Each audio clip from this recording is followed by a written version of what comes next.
Like most people, I get a bigger purpose to grow stronger. So I eat as well as I can and train hard. But sometimes I fail. Naturally, I want to improve myself, and there is a conception that if you take supplements, you'll no longer be natural. But is that true? Do we really need it? To find out, I went to go speak to GBPF bench press champion Jay Pateman. Yeah, of course it is. Yeah. The more the merrier.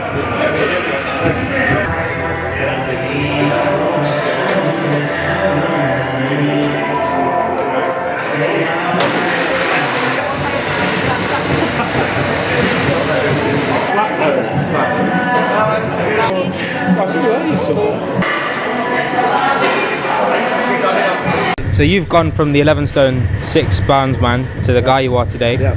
What advice would you give to those who are either trying to put on weight or just build some power? Well, first of all, what I'd like to say is most guys rush it. There's a lot of guys in gyms, juicing up straight away. Before they've even tried to put any size on. Do you know what I mean? Before they just want to juice straight away and get strong. Yeah. It's not going to happen. You need to be training clever. It took me a decade to get from weak to where I am today. Yeah. It took me a decade, and I'm talking about a decade of eating 6 times a day, a decade of sleeping 8 hours a day, a decade of training as hard and as heavy as possible. And without slips. I can't afford to have a week out or 2 weeks out. And go drinking for a fortnight. I can't do it because I'm going to lose my body mass. I'm going to lose my size and power. So, for any aspiring guy, man, get your food in, get your calories. 90% of it, everything, calories. As soon as you got them calories in, get to the gym. Be training hard and heavy. And I'm not talking about a little bit heavy or a little bit hard. You've got to be pushing yourself to the absolute limit. But those 5 repetitions that you're going to be doing have got to be absolute maximum, otherwise you're going to go nowhere. So what is your views on taking both supplements and steroids? Like, do you think one is more acceptable, or? Oh yeah, I mean supplements, I would say, as long as you're very careful in what you're taking. I think there's a common misconception that supplements are performance enhancing drugs. A bit of protein and a bit of creatine is not going to harm you. That type of stuff is it's not going to harm you. For me, performance enhancing drugs, it in a tested federation is a disgrace.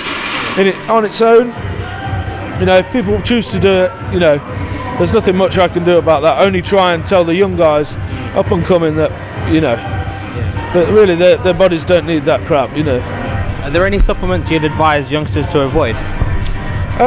Well, you have to be careful. There was the Jack 3D. That's been banned recently. Apparently it's come back through. Has it come back through? Okay, you know more than me.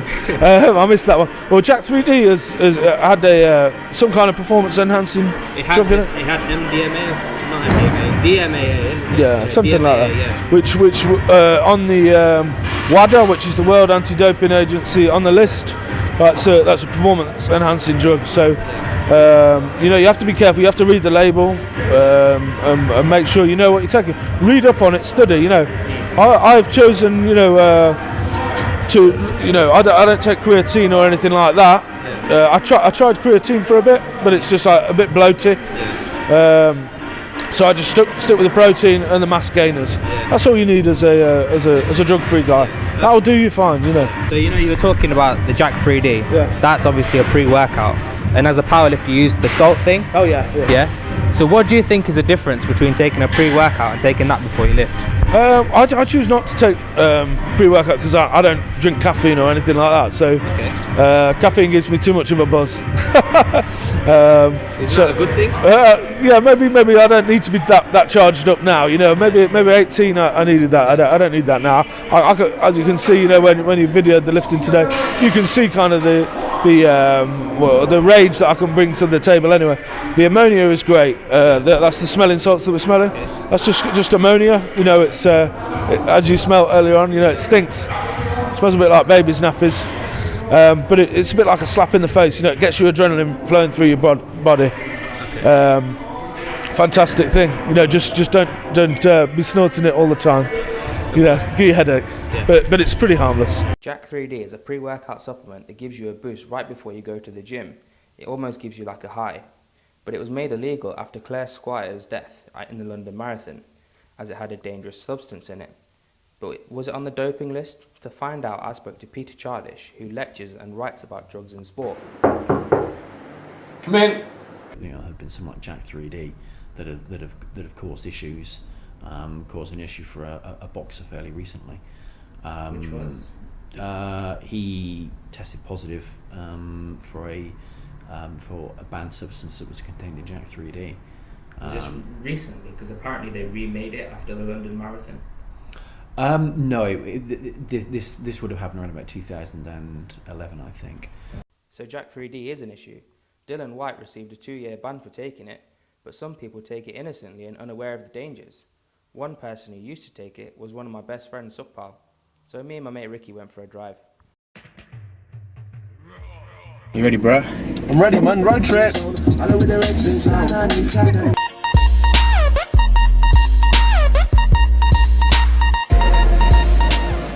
We're here in London right now, are we not? Right, yeah.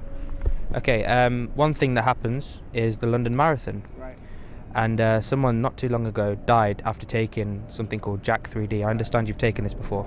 Yeah, I believe it was 2 years ago, potentially 3 years ago. They died of personally, the woman was running a marathon. Her heart will be beating at a very high pace anyway.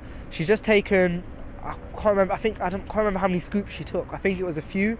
And you should only take a few scoops of Jack 3D if you are used to the product in the first place. Otherwise it can give you really bad, really fast cardiac arrest, heartbeat, and she shouldn't really have been taking it for aerobic exercise, in my personal view. I'll be writing something on that in my next blog as well, so if you guys check that out. Personally, she shouldn't have taken it, but the product Jack 3D had MDAA in. It's now on the anti-doping list as of 2012, I believe. I have taken it prior to 2012, before it wasn't illegal. Before it became illegal. So, sorry to interrupt, how does that make you feel that you took something and now it's illegal? How does that make you feel, that the fact that you have taken something like that? Well, when I was taking it, it wasn't illegal. Many athletes were taking it at the time as well, who were competing, who were performing at the highest levels, as well as many other gym goers were taking supplementation pre-workouts with MDAA in. I don't take pre-workouts now, I believe they're a waste of money, but I took it when it was legal. There's nothing wrong with it, but as soon as it became illegal, I haven't taken it since. So that's the views of my best friend and a personal trainer. But what about a professional strongman? So what kind of supplements do you actually take? Is it just protein powder? Do protein powder, and then just multivits, things like that. Cod liver oils, just your normal. No pre-workout? No pre-workout. Why is that? Don't like the feeling, to be honest with you. I think the only time I'll ever do a pre-workout is if I'm doing a competition, because it's, you know, you're kind of there 5-6 hours, you're working your body hard while you're there. Every time I've used pre-workouts in the gym, you come out of the gym, your heart's still racing.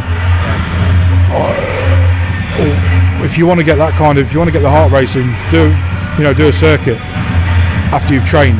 When we train heavy weights, our hearts aren't going that much. You know, we have quite a big break in between. We do a lifts, you know, 3 or 4 minutes break. Afterwards, you know, maybe twice a week that I'll do a circuit just to keep my fitness levels up. But yeah, no, I don't like them. I don't like the. You spoke about hearts racing. Not too long ago in the London Marathon, someone took Jack 3D halfway through, and they ended up having a cardiac arrest. Do you think that was just because they were doing cardio, so they induced it? I don't know. I mean, you know, the problem is it's always the same. People get hold of stories and it's twisted to however it's going to sell a paper, or however it's going to be best in the news. So do you think it was wrong to get the attention that it did? No, I think it needs to make people aware. Don't get me wrong, at the end of the day, anything like that, Me personally, if I'm going to come in to do a cardio session, I wouldn't be taking Jack's 3D. Yeah. You know, your heart's pumping enough as it is.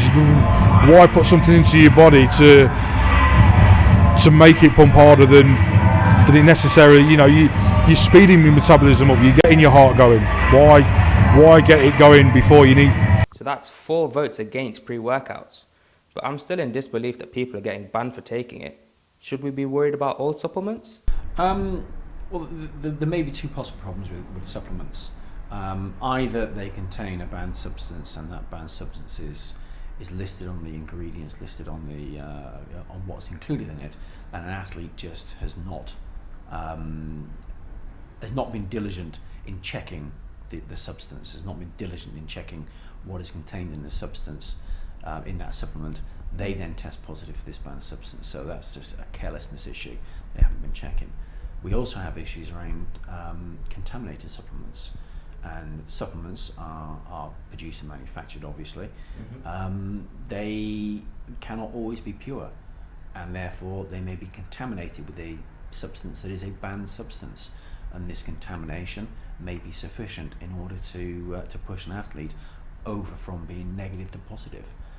So there are real concerns there.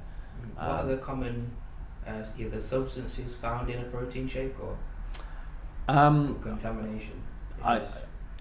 There was a case several years ago of an American distance swimmer, and he took a multivitamin supplement, and this supplement was contaminated. I forget what the name of the substance that it was contaminated with, but he took this multivitamin supplement, and it was contaminated. That contamination caused him to test positive. He was given a ban, and the ban was confirmed by the Court of Arbitration for Sport. He then sued the company that manufactured the vitamin supplement, and he won $500,000 compensation. Okay, just going back to things that you have actually taken. You're somewhat of an Instagram celebrity, and I saw one of your pictures which you had, all of the picture, every single thing that you've taken. Could you just talk me through them, please? Well, that picture, it wasn't every little thing I've taken. It's a few things. I've taken more, and basically they're just different supplementation, completely legal. Not necessarily suck. They may be legal for us to take, but so are steroids. So what about professional athletes? World Anti-Obesity agencies take the view that athletes should not take supplements, pure and simple, because of the danger of contamination in supplements. The World Anti-Obesity agencies take this view: no supplements. And that's that's a rigid line they take. Now, that is an incredibly naive line. Many athletes, not all of them, many athletes are going to take supplements. What the authorities intend to do about this is more difficult. There appears to be a couple of approaches. One approach is to treat them fairly leniently. They had no intention to cheat because the supplement was contaminated. Therefore, they weren't intending to take that particular They weren't intending to take that particular substance, and therefore they had no intention to cheat using that substance. But the fact of the matter is that substance was in the supplement, and so the other school of thought is that, well, they were taking the supplement, they're intending to enhance their performance, therefore they are cheating. So there's that perspective, which means they will be treated more harshly. There is the other perspective: they accidentally took the substance, therefore they couldn't have been intending to cheat, and therefore they should be treated more leniently. But it is the case, even if they are treated leniently, it is still a banned test. It is still a failed test. First failed test, okay, you might get a reduction in your 2-year ban. However, if you then go on to have a second failed test, typically that's a lifetime ban. So it is potentially incredibly serious. What they can do about these substances, that's a $64,000 question. There's been some school of thought that suggests that essentially we should have licensed supplement providers.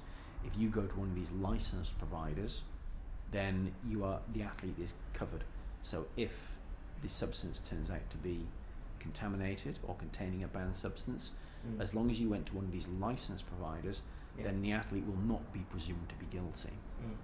And if you go away from one of these licensed providers, then you take your chances.